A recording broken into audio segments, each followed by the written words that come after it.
The Caliph High Council Chamber glowed with soft blue light. The walls shimmered like calm water under moonlight. Tall aliens sat in a perfect circle. Their skin looked like polished silver. Long robes flowed around them as they moved. Princess Alara Voss stood in the center. She was young for her kind, only 120 years. Her hair fell straight and white gold down her back. Her eyes were deep violet, calm and clear. She kept her hands folded neatly in front of her. The High Speaker lifted one long hand. His voice was quiet and smooth. The war with the humans has gone on too long. Our ships are fast. Our weapons hit exactly where we aim. But the humans do not give up. They fight with raw anger. They fight even when they should die. Every year we lose more lives. Another council member nodded slowly. Peace is the only wise choice now. Not a weak pause. Real peace. Alara stood still and listened. She had read every report. She knew the numbers by heart. Thousands of Caliph dead. Burned colonies. Broken trade routes. The humans had fewer ships and fewer soldiers, but they never stopped coming. Their attacks were quick, wild, and hard to predict. A third voice spoke up. There is one path left. We join our blood. A marriage between our peoples. Family ties will build trust. Every pair of violet eyes turned to Alara. She felt a small cold spot grow inside her chest. You want me to marry a human, she said. Her tone stayed even. Yes, the High Speaker replied. You are the heir to the Voss line. Your name carries weight. The human they send will be a leader, a warrior. This bond will prove to both sides that we want lasting peace. Alara looked down at the smooth floor for a long moment. What if I refuse? Silence filled the room. Then the High Speaker spoke softly. The war continues. More ships burn. More children grow up knowing only loss. Alara raised her head. I understand. I will accept. The council members bowed their heads slightly. A wave of quiet relief passed through the chamber. 3 weeks later, a round white station floated in neutral space between the two borders. Its smooth panels caught starlight like tiny mirrors. Inside, the halls were wide and clean. No real weapons were allowed, only small ceremonial blades for show. Alara arrived first. She wore a simple silver dress that brushed the floor. A thin chain with a blue stone hung around her neck, her family mark. She walked slowly to the main hall. Her footsteps made no sound at all. She waited. The big doors slid open. A human man stepped through. He was tall and broad-shouldered. Not quite as tall as most Caliph, but solid. His hair was dark brown, cut very short. Lines marked the corners of his eyes and mouth. A scar ran across his left cheek. Another crossed the back of one hand. He wore a plain black uniform with silver trim. No medals, no fancy pins. Just clean and sharp. He stopped a few steps away and looked straight at her. Alara studied him in return. His name was Marcus Kane, captain in the Human Alliance Navy, 42 years old, known for winning battles others thought impossible, known for bringing most of his people home alive. He did not smile. He did not bow low. He simply said, Princess Alara, I am Captain Marcus Kane. His voice was low, steady, almost flat. Alara tilted her head slightly. Captain Kane, welcome. They stood in silence for a few seconds. Then Marcus spoke again. I came to do my duty. For peace. Alara felt a small surprise. No flowery speech. No talk of honor or future friendship. Just those plain words. She answered calmly. So did I. The wedding was short and plain. They stood under a wide crystal dome. Stars drifted slowly overhead. Soft holographic lights formed shapes in the air. Old symbols from both races. A Caliph priest in white robes spoke the ancient binding words. A human chaplain in gray stood next to him and read the human vows. Ilara repeated her part carefully. Her voice never shook. Marcus spoke his words clearly, short sentences, no extra flourishes. When it ended, they placed their hands together on a small crystal block. A bright flash came. The block took their prints and a single drop of blood from each. The marriage was now real in law and records. The two groups watched from opposite sides. Kalith stood on the left in neat rows. Humans stood on the right, fewer in number, arms crossed or hands at their sides. No one cheered. No music played. After the short ceremony, they walked to a small side room alone. Ilara looked at Marcus. You do not look happy about this. He lifted one shoulder in a small shrug. I'm not unhappy. I just don't like big crowds or long speeches. For the first time, Ilara almost smiled. Almost. You will go back to your ship soon, she asked. Yes. My fleet is waiting at the border. Pirates have grown bold again. I need to deal with them. Ilara nodded. And I will return to my palace. The council wants us to appear together from time to time for the news feeds. Marcus met her eyes. We don't have to live in the same place. Not now. Not unless you want to. Relief moved through her. I agree. Distance is better for the moment. He gave one short nod. Good.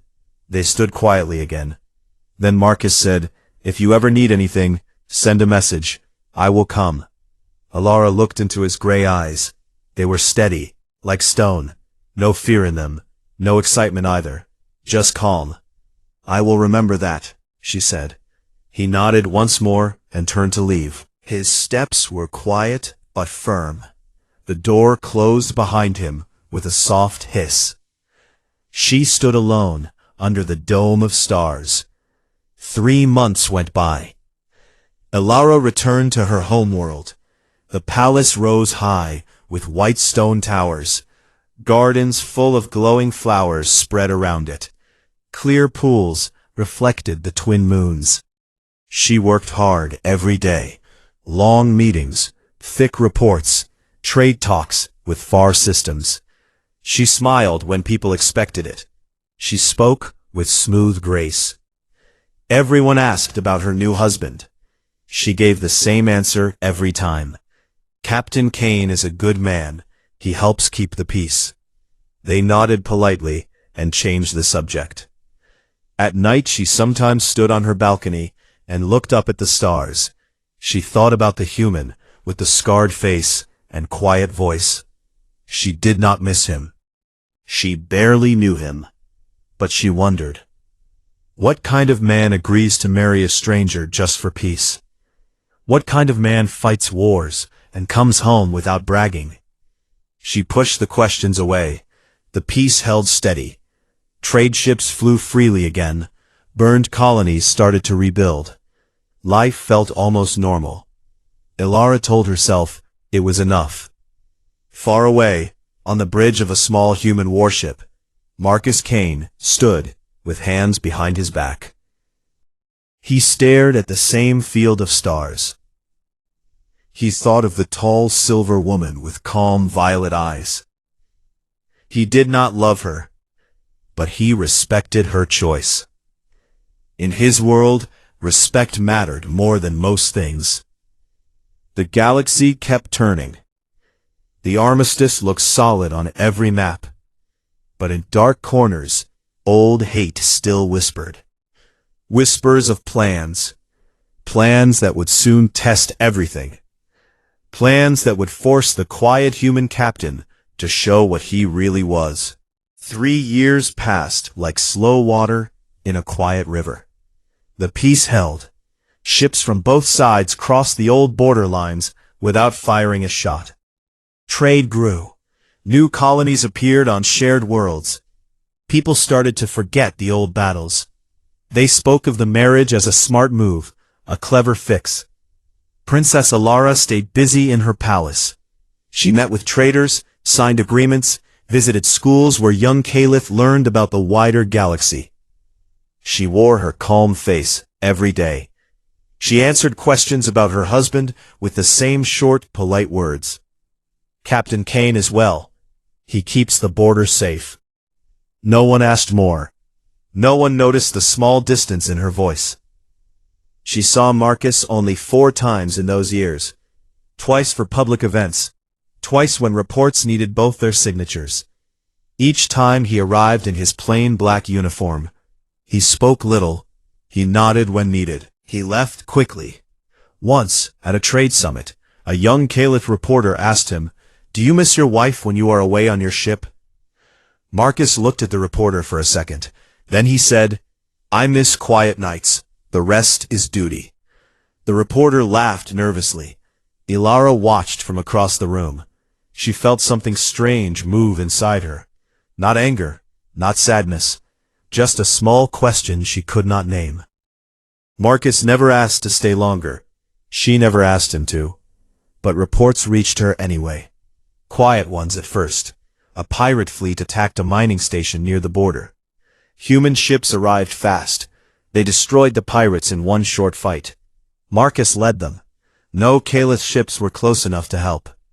Another time, a rogue asteroid tug tried to crash into a passenger liner. Marcus's destroyer jumped in, caught the tug with tractor beams, and pulled it away just in time. The liner carried mostly Caliph families. They sent thank you messages. Marcus sent back only duty done. Ilara read these reports late at night. She sat alone in her private study. The room had tall windows that looked out on the glowing gardens. She thought about the man who moved like he was born for trouble. She told herself it was normal. Humans liked action. Caliph liked order. That was all. Then the cracks appeared. Small at first. A Caliph supply ship vanished near the edge of Dominion space. Then another. Then a colony beacon went silent. The council blamed old equipment or accidents. Ilara was not so sure. One morning her chief advisor came to her chambers. His silver face looked tight. "Princess, we have bad news." She stood by the window. "Tell me." "The Obsidian ascendancy has claimed responsibility. They say the marriage polluted our blood. They call it a betrayal. They have taken 3 outposts. They killed the garrisons. No prisoners." Ilara felt cold air brush her skin, even though the room was warm. The Obsidian ascendancy was old hate in new armor. They were Caliph like her, but they followed a dark code. Purity above all. No mixing, no peace with lesser races. Her own cousin, Lord Vren Voss, led them now. He had disappeared from court years ago. Everyone thought he was dead. He was not. "They want war again," the advisor said. "They want to erase the human stain." Ilara closed her eyes for a moment. "What does the council plan?" Slow response. "We gather the main fleet. We send scouts. We talk first." "Talk," she repeated. The word tasted bitter. She turned away from the window. "And Marcus?" The advisor hesitated. "He is on patrol with his small task force. 3 destroyers and 1 carrier. Not far from the attacked zone." Ilara walked to her desk. The screen showed the bridge of Marcus's flagship, the Iron Resolve. He stood in the center, arms crossed, looking at a tactical map. He saw her face appear and nodded once. "Princess." "Captain, you have heard?" "Yes, my scouts found the wreckage. No survivors." His voice stayed level, like he was reading a weather report. "What will you do?" she asked. "My standing orders are to protect joint colonies. I can move to reinforce the nearest one, or I can wait for your council's permission." Ilara looked at the faces behind him. Human officers, tired eyes, ready hands. They watched their captain like he held their lives. She thought of the dead at the outposts, Caliph faces she would never see again. She thought of her cousin's voice on the broadcast claim, full of cold pride. She made her choice. "You have my permission," she said. "Act as you see fit." "Both our peoples." Marcus looked straight into the screen. For the first time she saw something flicker in his gray eyes. Not surprise. Not thanks. Just understanding. Understood. We jump in 10 minutes. The screen went dark. Ilara stood still. Her advisor stared at her. You gave him free command? He asked. Yes. He is human. He fights like them. Hard. Fast. Without much thought for tomorrow. Ilara met his eyes. Exactly. She turned back to the window. The twin moons hung low and bright. Far away, engines roared to life on the Iron Resolve. Marcus Kane gave quiet orders. Coordinates locked. Jump drives hummed. His ships vanished from normal space in a flash of blue-white light. Ilara sat down. She opened the war map on her desk. Small red dots marked the places the Ascendancy had hit. More would come. She waited. Hours passed. Then the first urgent message arrived. A scout ship reported contact. Marcus's task force had jumped straight into the middle of an Obsidian strike group. No warning, no long approach. They hit hard. Ilara watched the live feed when it came through. The images were shaky, taken from a distance by a Caliph drone. Human destroyers burned bright. Engines pushed past safe limits. They closed fast, too fast for elegant Caliph tactics. Shields flared white as they took hits. Then they answered. Missiles flew in tight groups. Point defense guns spat fire. Boarding pods shot out like spears. One destroyer, the Steel Fang, rammed an Obsidian cruiser side on. The impact tore open the enemy hull. Human Marines poured in. Ilara saw the numbers drop. Obsidian ships tried to pull back. Marcus's carrier launched fighters. Small, fast, angry. They danced through enemy fire, like insects through rain. A Caliph officer on the bridge next to Ilara whispered, "They are insane." Another said, "They are winning." Ilara did not speak. She watched. The feed switched to helmet cam from one of Marcus's Marines. The picture shook. Breathing sounded loud. A corridor full of smoke. Caliph soldiers in black armor fired plasma rifles. The Marine ducked, rolled, came up shooting. Another human joined him. They moved like they had done this 1,000 times. Then the feed caught Marcus himself. He stood in a wide hangar bay. His helmet was off, sweat on his face, blood on one arm, not his. He held a rifle in one hand, a combat knife in the other. 3 Obsidian elites charged him, tall, fast, blades glowing. He did not back up. He stepped forward. The first one swung high. Marcus went low. His knife flashed.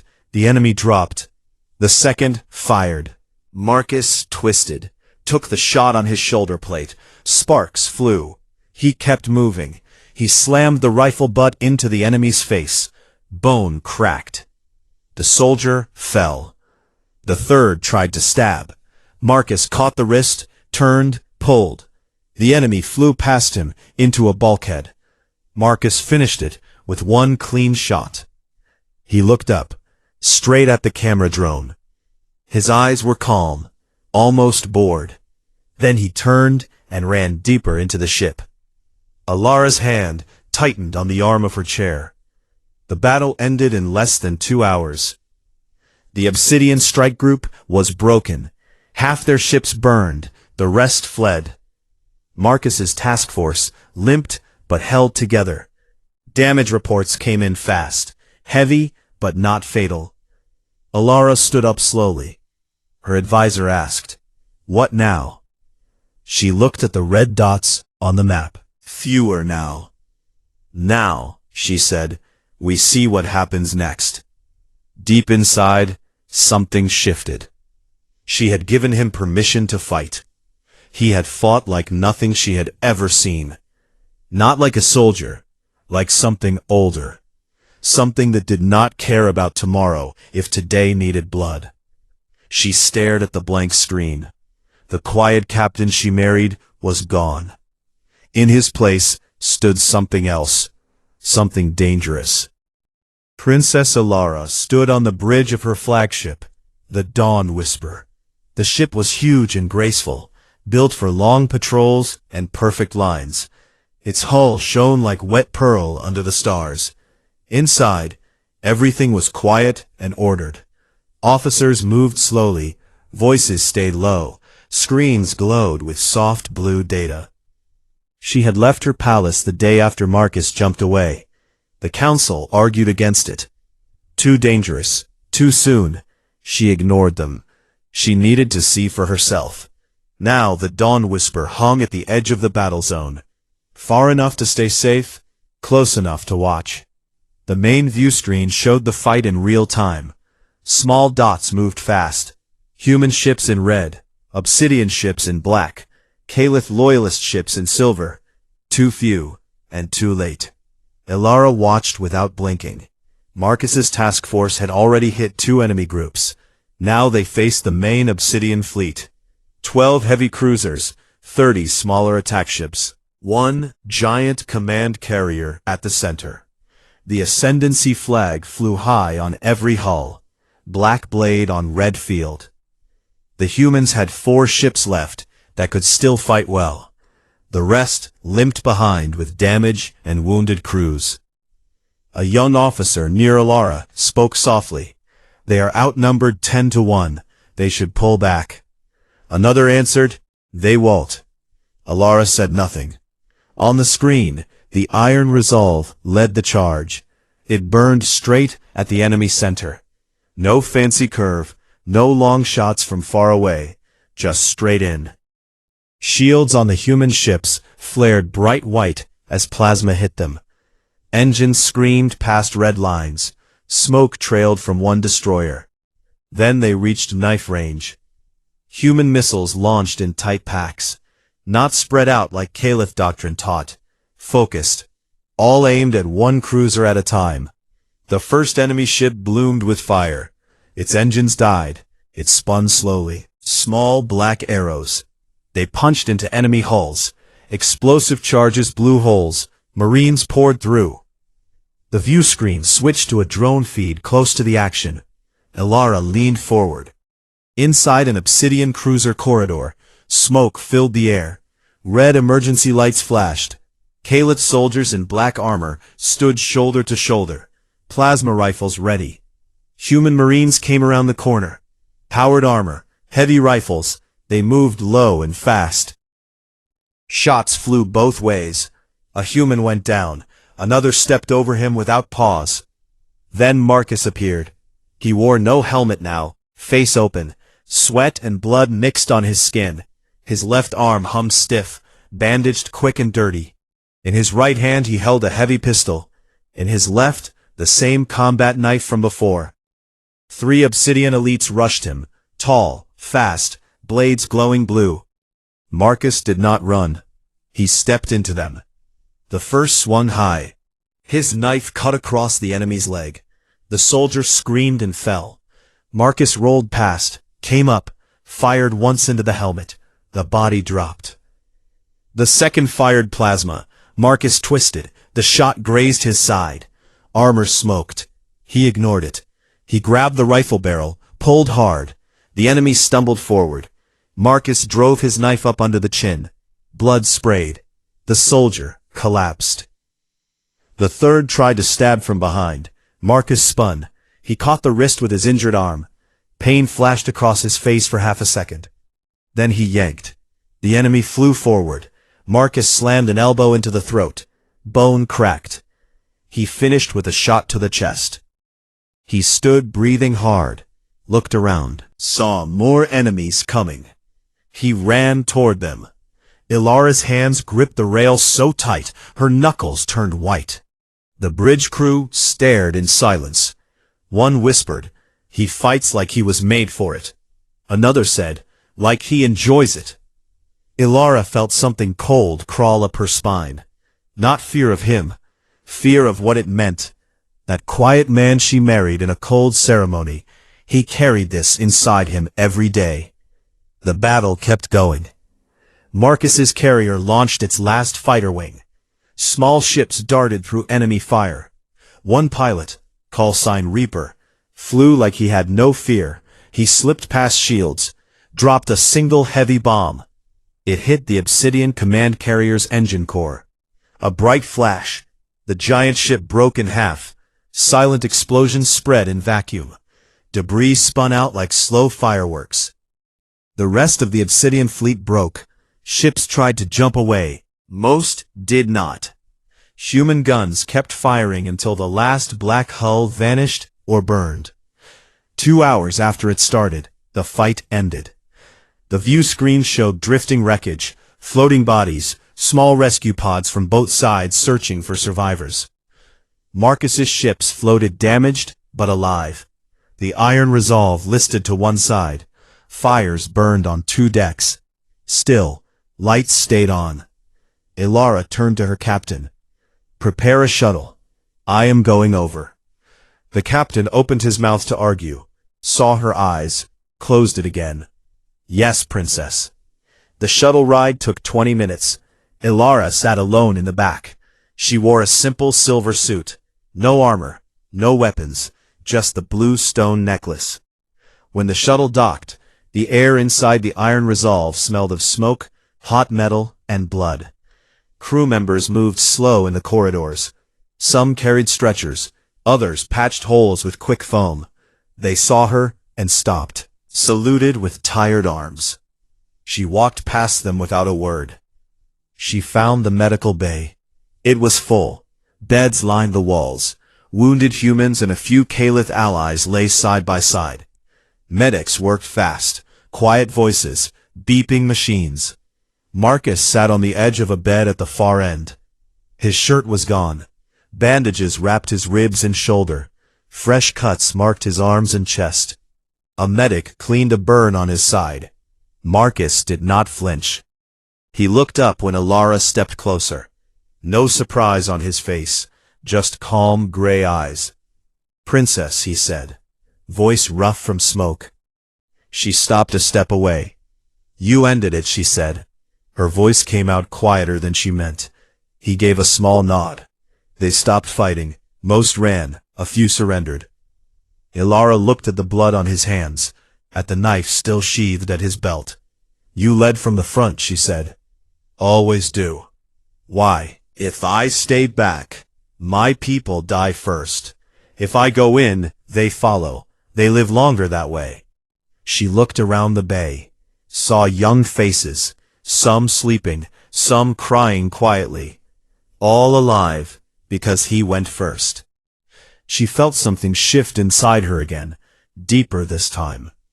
"You could have died," she said. "Could have," he agreed, didn't. A long silence stretched between them. Then she asked, "How many times have you done this?" He thought for a second. "Lost count." Ilara looked down at the floor. Scratched metal. Dried blood spots. She had seen war reports, numbers, maps, clean data. This was different. This was real. She lifted her eyes again. "Thank you," she said. Simple words, no ceremony. Marcus looked at her for a long moment. Then he said, "For peace." She almost smiled. Almost. Instead she nodded once. "I will return to my ship now. The council will want reports." He stood up slowly. Winced once. Straightened. "Tell them the border is clear. For now." She turned to leave. At the door she stopped. Looked back. Captain Kane. He waited. "Next time, tell me before you jump into the middle of them." One corner of his mouth lifted. Smallest smile she had ever seen from him. "If there's time." She left the bay. The corridors felt colder now. Outside, the stars waited. The battle was over, but something new had started. Ilara knew it. The quiet human she married had shown his true face, and she had watched him fight like something ancient and unstoppable, like a storm that did not ask permission, like a god of war wearing a man's skin. The dawn whisper floated silent in the aftermath. Wreckage drifted past its windows like slow snow. Small rescue teams moved between broken ships. Lights blinked on damaged hulls. The battle was done.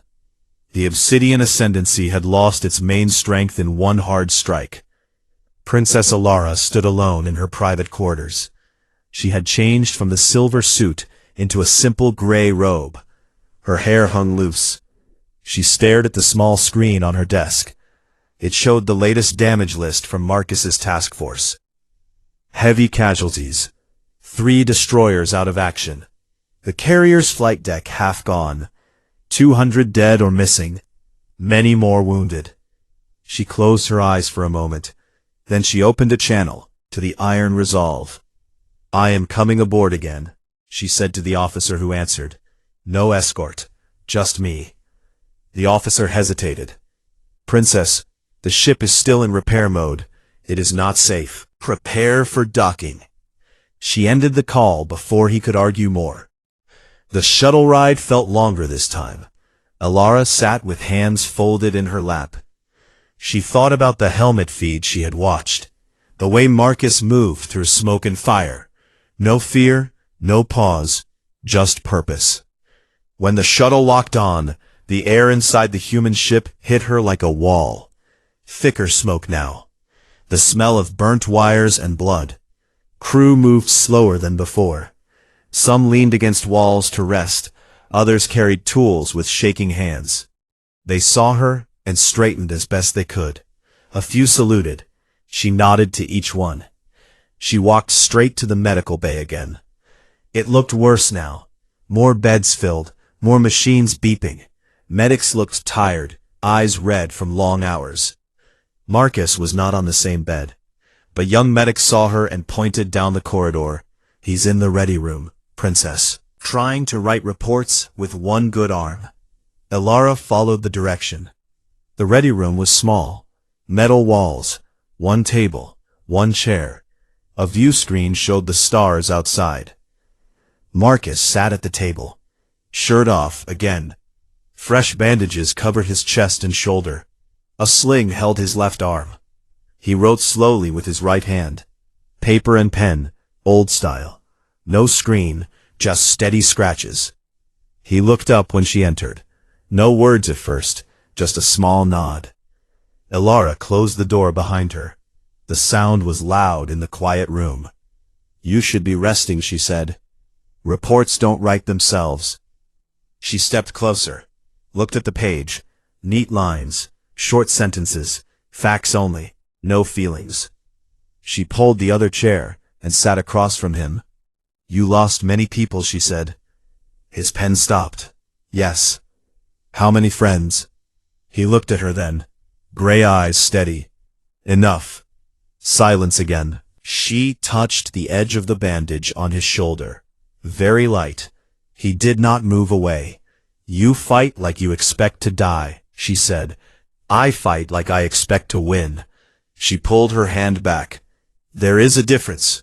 He set the pen down, leaned back a little, winced once from the movement.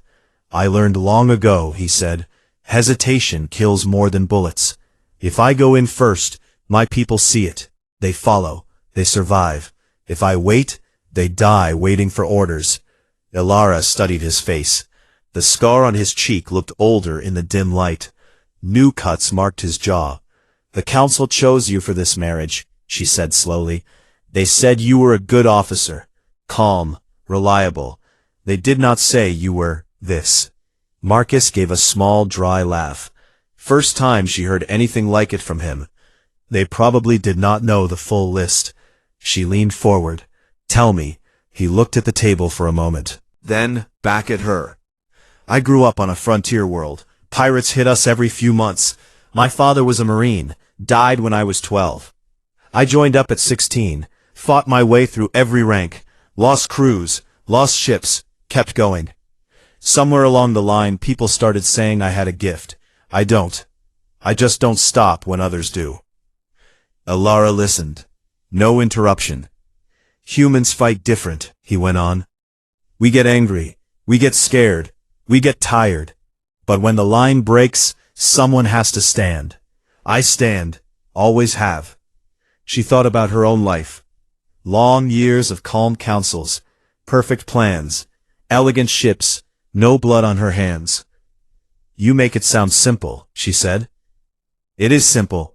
Protect what matters. End the threat. Go home if you can. And if you can't, he met her eyes. Then others go home instead. Elara felt something tight in her chest. Not fear now. Something warmer, harder to name. She stood up, walked to the view screen. Stars moved slow outside. My cousin led that fleet, she said. Vren. He was family once. He chose hate over everything. Marcus stayed quiet. I gave the order to let you fight, she continued. I knew what it meant. I still did it. You did what was needed. She turned back to him. Was it? He stood up slowly. The sling made him look uneven. He walked closer, stopped a step away. You saved lives today, he said. Yours, mine, everyone on those colonies. That matters more than clean hands. Elara looked up at him, tall, scarred, tired. For the first time, she saw past the soldier. She saw the man who carried the weight every day. She reached out again. This time, she put her hand on his good arm, firm, not tentative. I watched you, she said, on the feeds. You moved like gravity did not touch you, like nothing could stop you. Then, back to her face. I am not a god, he said quietly. No, she agreed, but you fight like one. A long pause. Then he spoke softer. I fight for the people behind me. Not for glory, not for songs, just so they breathe another day. Elara nodded once. She did not remove her hand. Stay here tonight, she said. Not on this damaged ship. Come to the Dawn Whisper. Let the medics there look at you. Rest. He raised one eyebrow. Small movement. You inviting me to your ship, princess? Yes. He thought for a second. Only if you promise not to make me wear fancy robes. She felt a real smile come. Small, but real. No robes. Just quiet. He nodded. Good. They walked out together. Slow, his steps careful, hers matching. Crew in the corridors watched them pass. No one spoke, but eyes followed. Word would spread fast. The human captain who fought like a storm. The Caliph princess who stood beside him now. Not as symbols anymore, as something more. In the shuttle back to the Dawn Whisper, Elara sat next to him, close enough that their shoulders touched. Neither spoke. Outside, the stars kept burning. The war was not over. More battles would come. But for now, the peace had teeth. And those teeth wore a human face. Elara looked at Marcus. His eyes were closed, head back, breathing slow. She did not wake him. She just watched, and wondered what else lay hidden behind that calm mask. What other storms waited inside the man she had married for duty, now bound to by something stronger.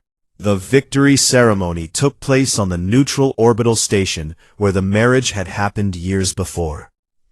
The dome still shimmered with holographic stars, but now the lights were brighter. Flags from both the Caliph Dominion and the Human Alliance hung side by side. Red and silver cloth moved gently in the recycled air. Crowds filled the wide hall. Caliphs stood tall and calm in their flowing robes. Humans stood in neat rows, uniforms crisp despite the recent battles. News drones floated above, sending the event live to 1,000 worlds. Princess Elara Vos walked to the center platform first. She wore a simple silver gown with thin blue lines, her family colors mixed with small human symbols of protection. Her hair was braided with dark threads, a quiet nod to Marcus. She stood straight, violet eyes steady. Captain Marcus Kane followed. He wore his black dress uniform. No sling now. The bandages were hidden under the fabric. Fresh scars marked his neck and hands, but he moved without pain showing on his face. He stopped beside her. Not too close, not too far. The high speaker of the Caliph stepped forward. His voice carried clear and calm. Today we mark the end of a dark time. The Obsidian ascendancy is broken. Their leaders are gone. Their ships are scrap. Peace returns, not as a fragile thread, but as strong steel. Applause started soft, then grew. Caliph clapped with slow, measured hands. Humans clapped harder, sharp and loud. A human admiral spoke next. His voice was rough, but clear. The human alliance stands with the Dominion, not out of fear, not out of duty alone, but because we have seen what happens when we stand together. We will defend this peace, with words when we can, with strength when we must. More applause. Then Alara stepped to the front. She looked out at the faces, alien and human mixed now, no longer separated by lines on the floor. 3 years ago, she said, I stood here and spoke vows I did not fully understand. I thought the marriage was a tool, a way to stop the dying. I was wrong. She paused. The hall grew very quiet. It was not a tool, it was a promise kept by one man who fought when others hesitated, who bled so others would not, who reminded us that peace is not given, it is earned, every day, with courage. She turned slightly toward Marcus. He met her eyes. No words, just a small nod. The crowd waited. Then Marcus stepped forward. His voice was low, but carried far. I did not come here to speak long, he said. Words are cheap. Actions matter. The people who died in this fight, they matter. The ones who lived because we stopped the enemy, they matter. That is all I have to say. Short, plain, true. The applause came again. Louder this time. Mixed now. Caliph hands and human hands together. After the ceremony, the crowds moved to side halls for food and talk. Alara and Marcus slipped away through a quiet door. They walked to a small observation deck. No guards, no drones, just glass walls and stars. They stood side by side, looking out. Alara spoke first. The council wants us to live closer now, on the same world, for appearances. Marcus nodded slowly. Appearances help, but we decide the rest. She turned to face him. I want more than appearances. He looked at her, gray eyes searching violet ones. What do you want? He asked. She took a slow breath. I want to know you, not the captain, not the fighter, the man. The one who writes reports with a pen because screens feel too cold. The one who stands first, so others don't have to. Marcus looked back at the stars for a moment. I am not easy to know, he said. I carry things, memories, losses. They do not leave. I know, she said. I have my own, long years of watching from safe places, giving orders that sent others to die. I want to change that. He turned back to her. Then we change it together. She reached out, took his hand. His skin was warm, rough from old scars. Hers was smooth and cool. He did not pull away. They stood like that for a long time. Then Alara asked the question that had waited inside her since the battle. Why do you fight like that? Like nothing can touch you. Like the galaxy itself should step aside.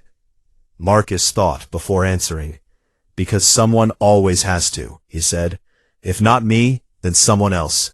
Someone with less training, less luck, someone who leaves children behind. I learned early. If I can take the hit, I do.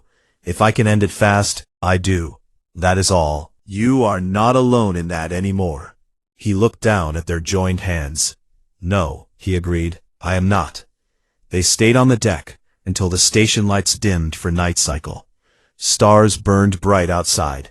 Later, in private quarters on the Dawn Whisper, they sat across from each other. No ceremony. Just 2 chairs, a small table, cups of warm tea. Alara spoke softly. Tell me about your homeworld. Marcus leaned back. Dry, dusty, red dirt, 2 suns. We grew up fighting for water and shade. Good people, hard lives. She listened. He told her small things, his mother's garden, his father's old rifle, the first time he saw a starship land, the day he left to join the Navy. She told him about her palace gardens, the songs her mother sang, the quiet nights when she read old books about lost worlds. They talked until the tea grew cold. When silence came again, it felt comfortable. Alara stood, walked to him, put a hand on his shoulder. "Stay," she said. "Not an order, a request." He stood too, looked at her. "Yes," he answered. They did not rush, no grand moment, just quiet steps to the bed, hands careful, eyes open. Afterward, they lay side by side, stars still visible through the window. Marcus spoke into the dark. "Peace isn't free, princess. Someone always pays." She turned toward him, traced a scar on his arm with one finger. "Then let it be shared," she said. He pulled her closer. The galaxy outside kept turning. Old enemies still waited in shadows. New threats would come. Borders would always need watching. But now, the human and the Caliph stood together. Not as a symbol, not as a duty, as partners. He fought like a god of war when he had to. She watched. She learned. She stood with him. And when the next storm came, they would face it side by side. Hands joined, eyes clear, ready. The stars burned on. Quiet, strong, together.